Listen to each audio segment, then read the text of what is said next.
Well, earlier Wayne prayed for the situation in the Ukraine. And if you're following it at all, you may know that a few weeks ago, Vladimir Putin called up 300,000 reservists who had little or even no military training whatsoever.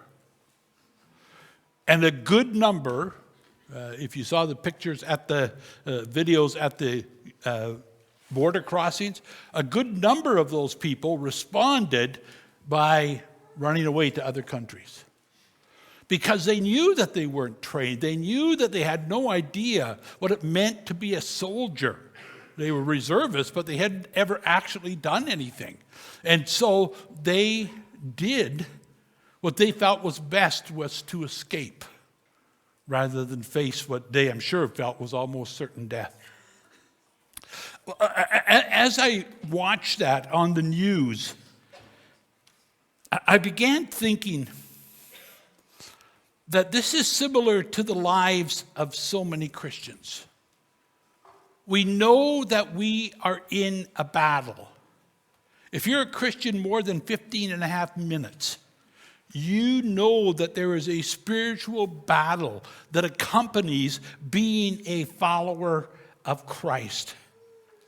And so often we think, I don't have what it takes to fight that battle. And so we avoid the battle. We maybe run away from the battle, or we go into it with huge fear and trepidation because we're saying, I don't know what to do. I don't have any military training. So how can I go into this battle? We're afraid that we're going to pay too great a price of defeat because we don't have this training. And so we avoid it, or we're like the reservists and we run away. But here's the thing that we have to understand, beloved. We already have, if we have given our life to Christ, we already have all that we need to fight the battles in our lives. We may not feel it sometimes, and there may be that uncertainty and that confusion and that doubt, but we already have what we need. We all have the ability in Christ to be overcomers in battle. We don't have to be victims. We don't have to be the defeated. We can be the defeaters, the victors.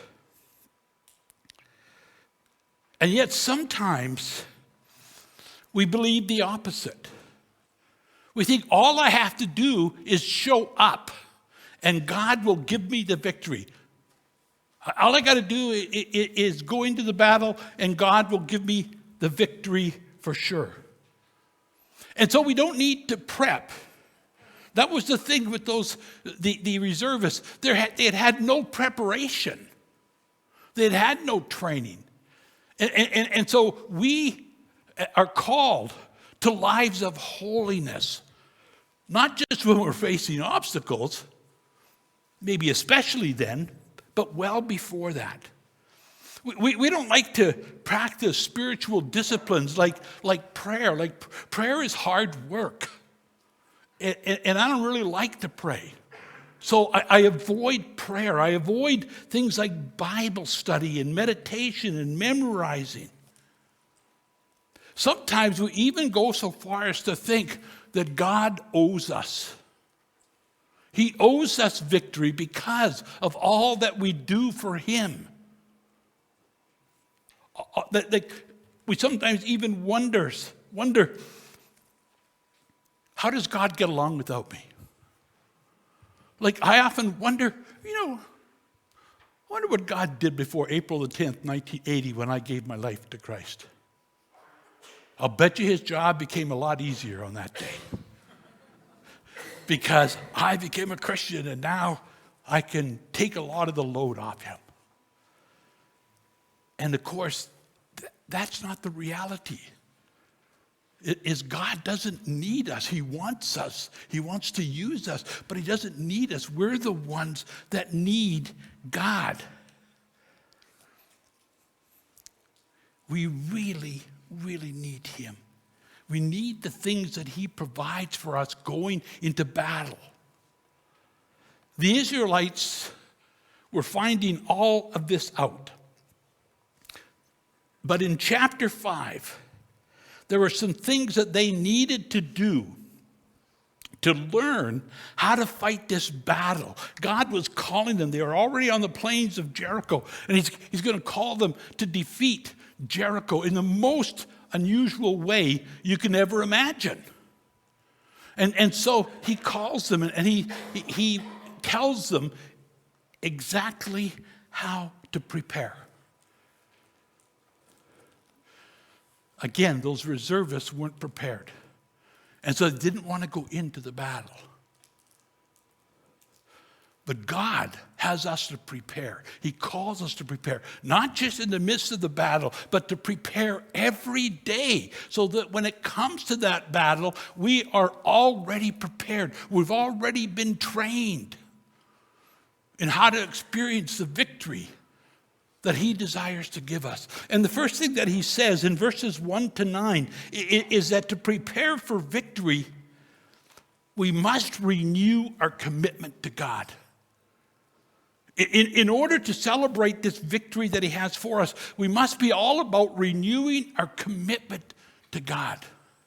And this is what he's telling them to do. Way back in Genesis chapter 17, because when I first read this many years ago, I thought, what in the world does circumcision have to do with winning the battle?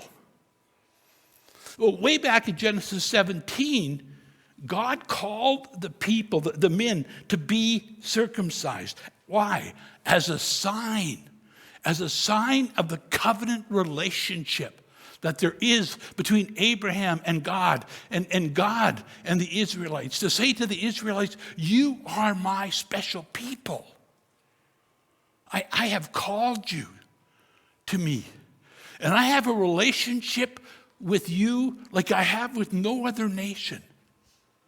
Now, other nations around them, they did circumcision too, but there was no spiritual reason for it. But there's an incredibly deep spiritual reason for the Jews to be circumcised, because it is an external sign of what God has committed to them in this covenant relationship with them. And so as a result of this plan of circumcision, the Jews became quite literally marked people, because they were being used and they were committed to and belonged to the living God. Other nations, like I said, they were circumcised, but it wasn't to show that they belonged to God. They were under an obligation to obey him because he was their God and they were his people. And this mark of the covenant meant that they belonged to God, not just their bodies, but who they were entirely belonged to the Lord. And their body was not to be used for a sinful purpose because it wasn't theirs. We see that clearer in the New Testament, that God died for us. He purchased us with a price, and so we belong to him. They were special people. They were a separated people. They were a holy nation. And they were to remain pure in their marriages and their society and their worship of the Lord. And while wandering, the text tells us, while wandering in the desert for 40 years, they were not circumcised. So any of the people who had been born in those 40 years, any of the men, had not been circumcised. They had abandoned their covenant with God. They knew what they were supposed to do, but they didn't do it. And so they were no longer committed to what God had called them to do. And so God had them wander around in the desert until the whole generation, with the exception of Joshua and Caleb, had died off. Everybody else was gone. And then they entered the promised land, as we've seen over the last couple of weeks. So this new generation was now called, and they were going to enter in. And this physical operation, this physical surgery that God was calling to be done, was really a symbol of a spiritual surgery, a spiritual operation. That it wasn't that they're so much that their bodies had changed. It was that their lives had changed. Because they once again were ready to be committed and have a commitment to the living God. In Deuteronomy chapter 10, verse 16, Moses told the people, "Circumcise therefore the foreskin of your heart. Be no longer stubborn." The people were stubborn. Oh, the history of Israel is just replete over and over and over and over again with their stubbornness, with their rebellion. And I wonder, how could they do such a thing? And then I look back at my life, and guess what? It's filled with stubbornness and rebellion, even after I became a believer. They forgot their covenant with the Lord. And in the New Testament, Paul told the Romans that circumcision is not just outward and physical, but is a matter of the heart by the Spirit. And sadly, over the years, in those 40 years that they wandered around in the desert, the Jews had come to abandon their covenant with God. To abandon not just the covenant, but to abandon God himself.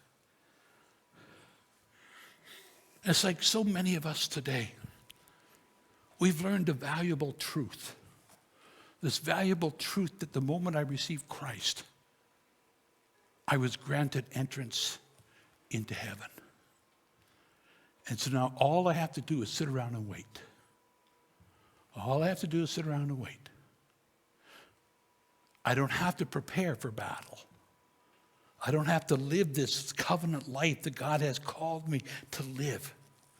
If I'm baptized, if I attend church, if I become a member of a church, if I give money, those things can sometimes substitute, we think, for a pure and simple faith.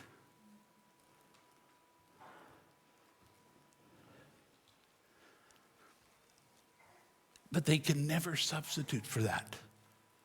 They can never substitute for a pure, simple faith.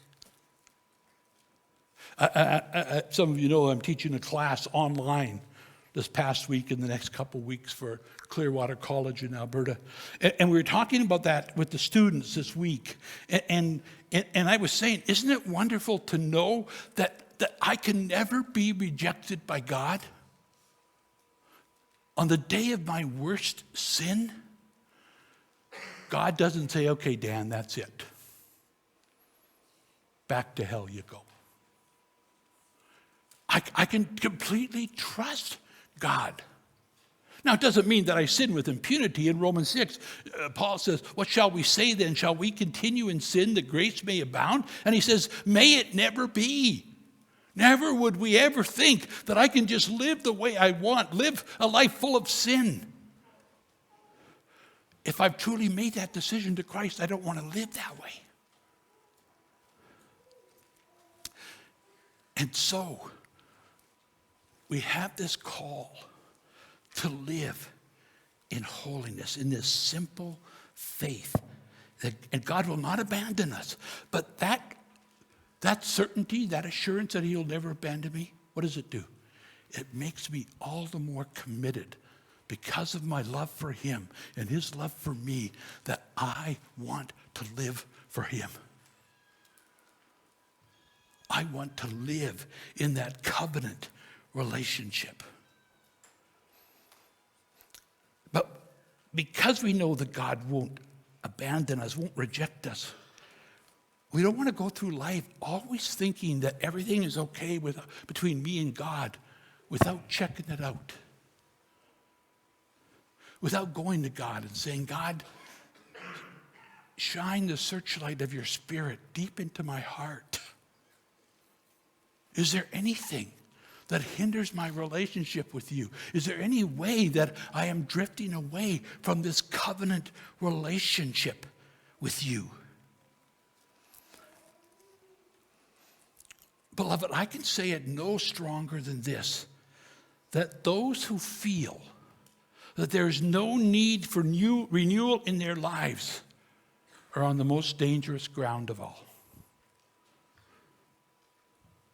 If you look at your life on a regular basis and you say, there's no need for renewal in my life doesn't need to be renewed any more than it is. Please believe me when I tell you that you are on very, very, very thin ice. There are times when I sit back and I say, in my heart first, how's my relationship with Wendy? Now, I know that she has a lot of areas that she could deal with. Thankfully, I don't. No. And then what do? I go to her. I say, Wendy, I've been thinking about our relationship. How do you think it's going? And it might be surprising to find out that where I think we are and where she thinks we are two very different places. And so I go to her and I say, here's what I'm thinking. I'm thinking you're very fortunate that you married me. And Wendy will say something like, really? So we go to God and say, God, where do I need to be renewed in my life? And we do that on a regular basis. It's one of the ways that we prepare for victory in our lives is to examine our life daily, or at the very least regularly, to see, am I keeping my covenant relationship with God? And then confess the areas that he shows me. And what do? I then renew my relationship with him. And I say, God, cleanse me, renew me, and use me all over again. And taking this for granted may well explain some of the defeat that we experience in our lives, more than we like to admit. And so to prepare ourselves for going into battle, not when we see the battle coming, but on a daily basis, we want to renew our covenant with God, renew our commitment to him. But then the account goes on. And we see in verses 10 to 12 that we prepare for victory by remembering the provision of God. Remembering the provision of God.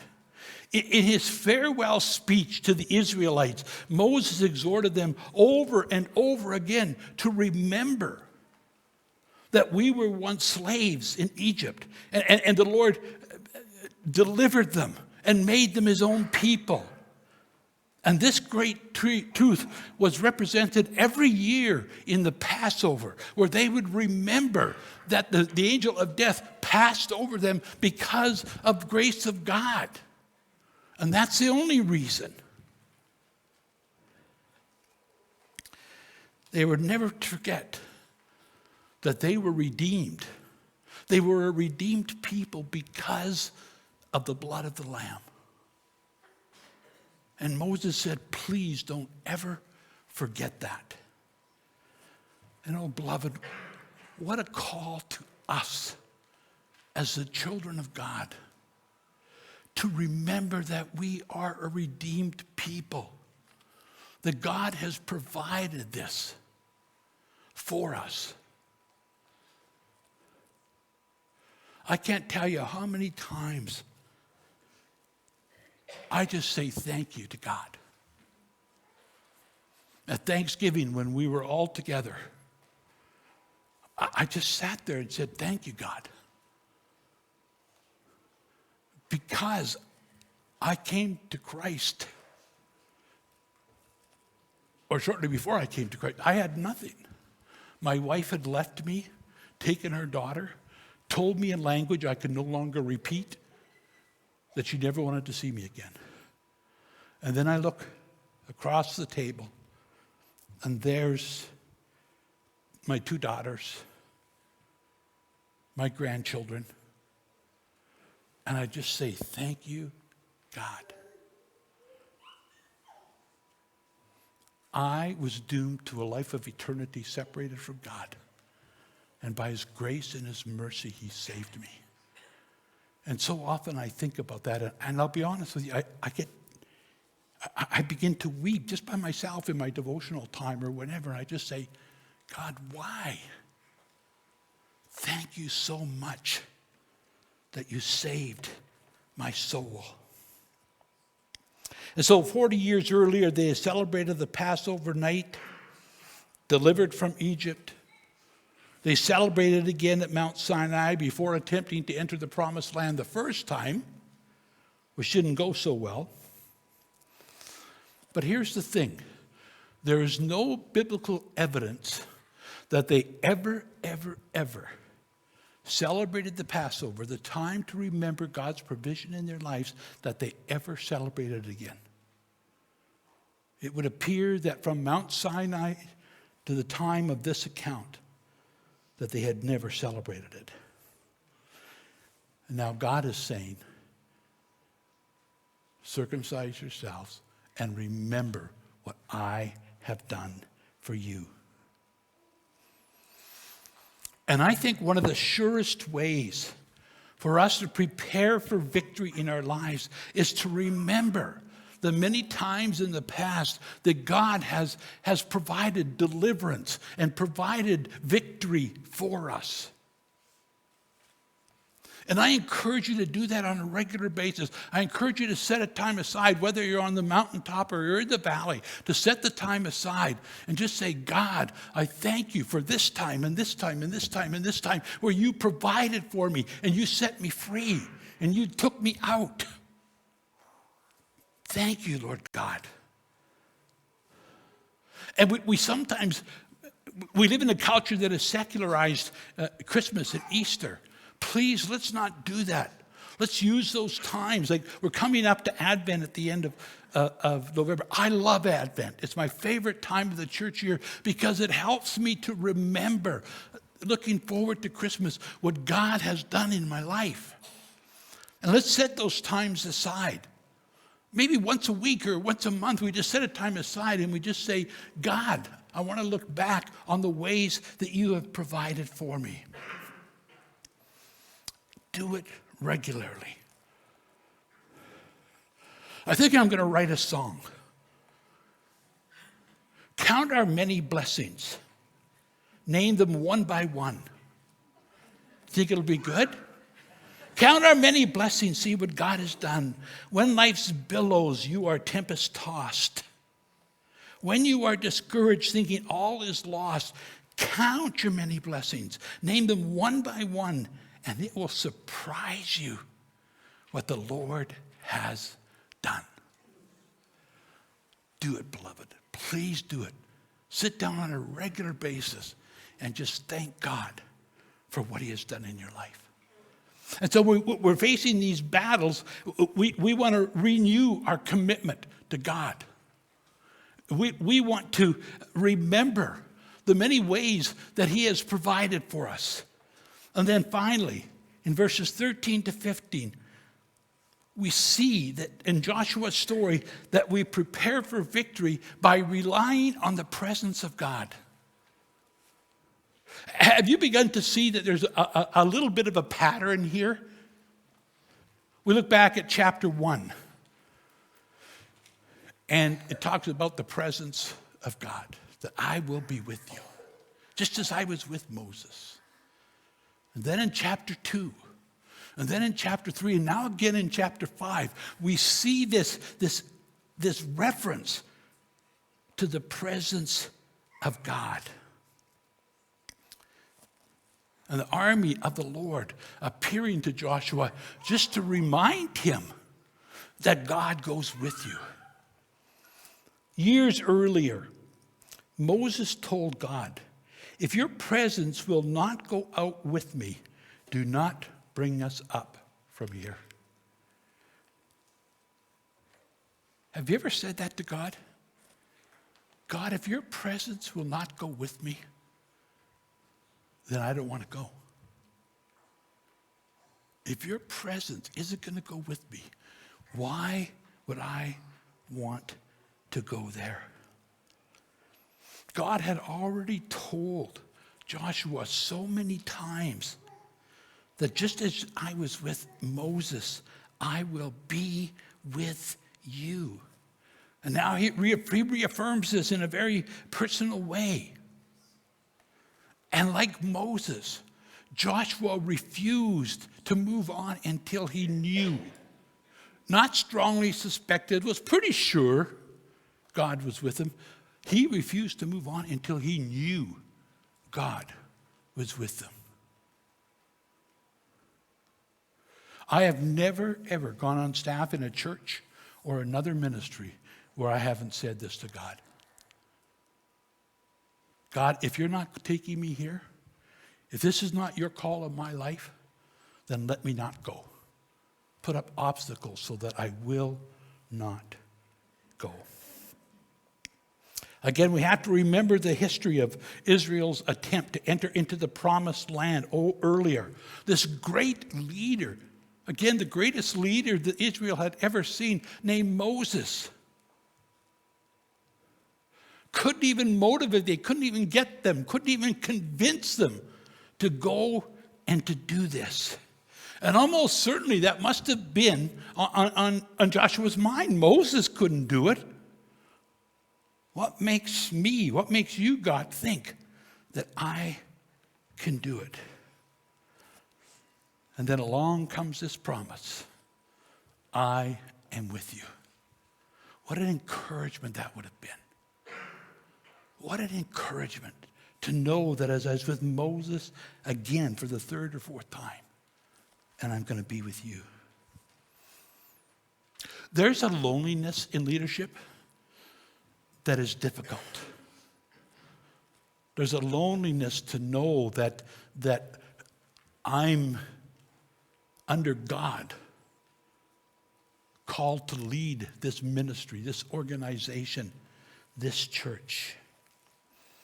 In fact, to be honest with you, there's times when it's even depressing to have that. As we realize that the decisions that we make affect the lives of others. And this is, as I said last week, why I'm so blessed to serve with this board.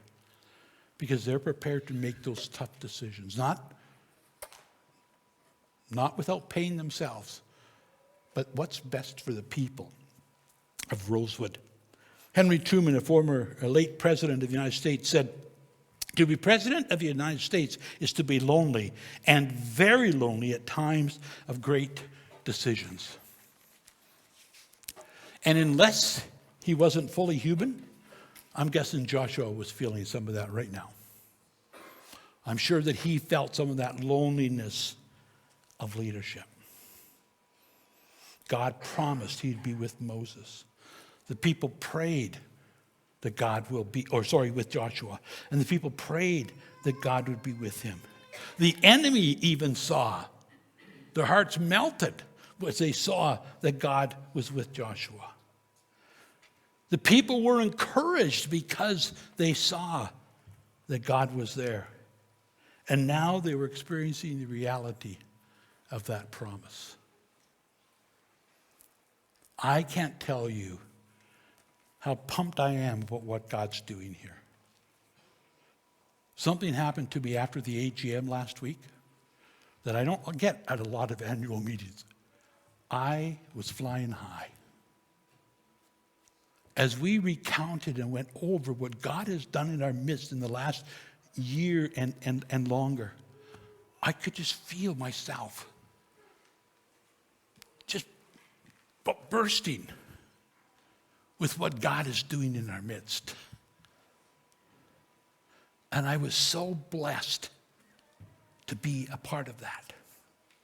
And when we prepared ourselves by renewing our relationship with God, ensuring that we are in His will, when we have remembered the many ways that He has worked in our lives, then, beloved, then we can go in confidence, go forward into the battle that we are facing. Not confident because of us, but confident because God's presence is with us. He's going with us. We're not going alone. We don't fight the battle alone. God is with us. The battle is not ours, it's the Lord's. But the opposite is also true. No matter what assets we have, no matter what strengths we have, what abilities we have, if we go forward without the presence of God, it spells sure defeat. That's just the reality. You may say, well, I'm a really smart person. I'm very mature. I'm very experienced. I can go forward.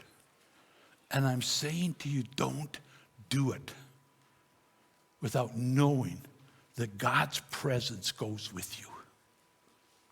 And if you need to be more certain of that, then take the time. Israel found out, we'll look at it next week, that we can also be defeated when we don't follow this pattern. So friends, what battles are you facing right now? I know that some of you are. Not because I've heard or somebody gossiped. I just know because there's just many people here. And there's no way that none of you are experiencing obstacles. So what battles are you facing right now? Is your maybe a struggled marriage, a rebellious child, tight finances, a job that you're not sure you're going to keep? Maybe personal struggles with sin, a poor self-concept, unsettling emotions. And whether we believe it or not, we can with a capital C, capital A, capital N, we can experience victory over these things. But the victory is not automatic. It doesn't simply go with the territory of being a Christian. Just as armies have to prepare for battles, so we must prepare for the battles that lie ahead of us. And first and foremost, we examine our relationship with God. We examine our relationship with God. We renew it if necessary. And we must focus our minds on the victories that God has won for us in the past. And finally, we must recognize that we cannot rely on our own strength, but on the presence of God. So before we go, I want us to have a chance, just by yourself, sitting where you are, to respond to God. I just want to take a moment for us to bow our heads and talk to God about the things that are going on in your life that you are struggling with. Any one of those things or more that I mentioned. And just commit yourself to spend time just looking and examining your relationship with Him. To remembering all that He has done for you. To renewing your commitment to Him. So again, let's just bow. Won't spend a long time. I won't make you uncomfortable. Just bow our heads and say, Lord, I'm facing this. You know that. And then talk to Him about whatever you need to talk to Him about. Let's bow.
I probably haven't given you enough time. So I encourage you to continue your time with God today. In fact, I would ask you not to put it past today. And just kind of go over and maybe extend the time that you spent looking at this today between you and God.